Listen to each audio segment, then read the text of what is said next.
Hey everyone, this is Kim and thanks for joining me for another episode of SmartFoxTV. We hope you enjoy.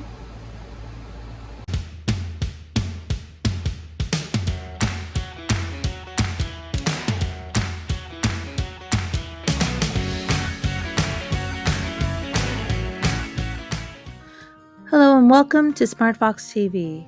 Today is September 11th and a day that is set for remembering the lives of those that were lost at the tragedy at the World Trade Center in New York City. The World Trade Center was a group of 7 buildings in Lower Manhattan, a very busy and crowded part of New York City.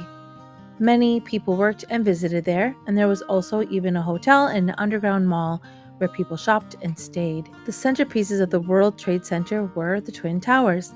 They were called the Twin Towers because they looked exactly the same. They had 110 floors and were the tallest buildings in New York. For a short time, they were the tallest buildings in the world. People came all over the world to see them and enjoy the view of the observation deck. The buildings were filled with the offices of different companies. 35,000 people worked in the towers, and 430 companies had their offices there. On 9/11, which is shorthand for a date, September 11th, it was a group of 19 men who crashed 2 airplanes into the Twin Towers, one into the Pentagon outside of Washington, D.C. The men tried to crash a 4th plane into another building, but the passengers fought back and the plane crashed into an empty field in Pennsylvania. The men were born from another country and they were part of a group that were terrorists, which hurt people and damaged things in people's lives. Around 17,000 people were in the building when they were hit by the planes, and most of them left safely. As they rushed out, firemen, police officers, and other volunteers rushed in to help those still trapped. Those firemen and policemen we call heroes or first responders. The buildings were damaged, and the first responders could not help everyone. The men who hijacked the plane wanted people in the United States to be hurt, and afterwards thought that the United States would be weaker and would lose some of their freedoms. They thought they would continue making attacks and eventually become more powerful. Even though the hijackers did hurt the United States, they were wrong about what happened after the attacks.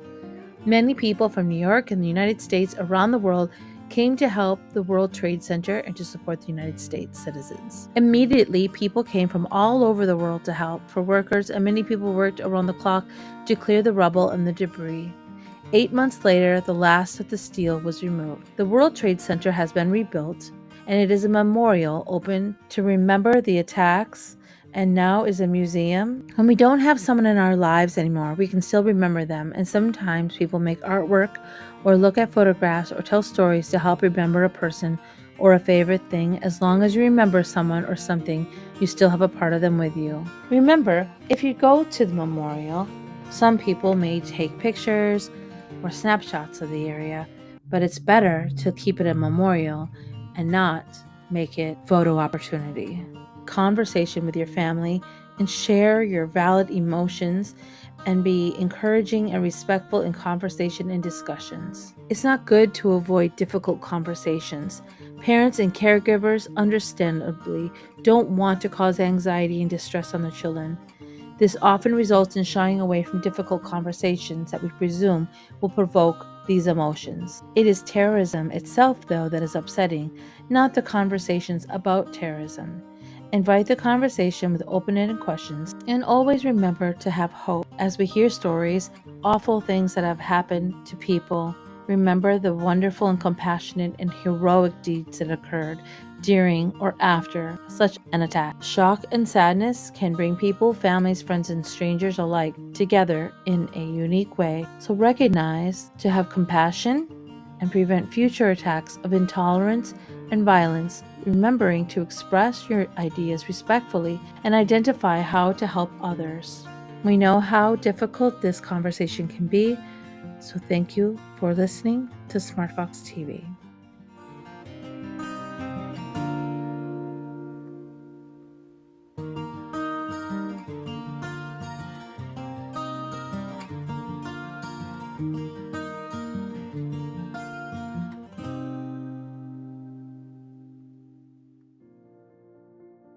Hi, this is Sally, and welcome to some interesting news today.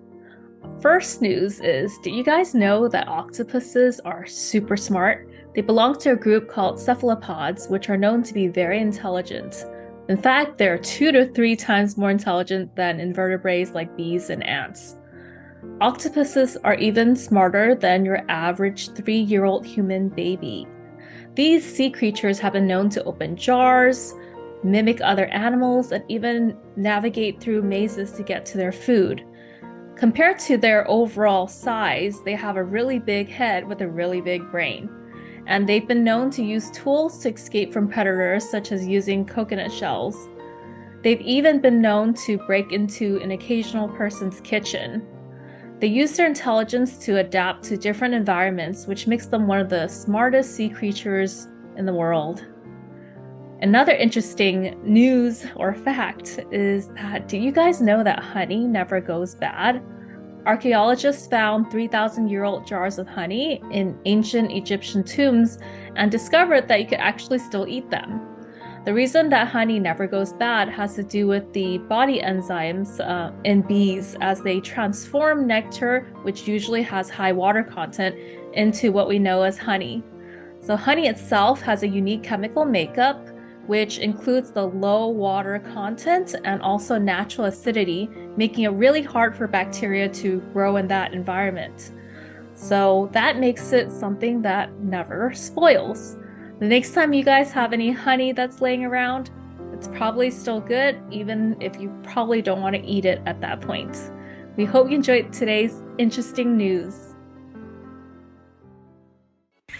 This is Kim. Hi, this is Sally. Hello, this is Tracy. This is Shane. And thanks for watching SmartFox TV. Stay foxy.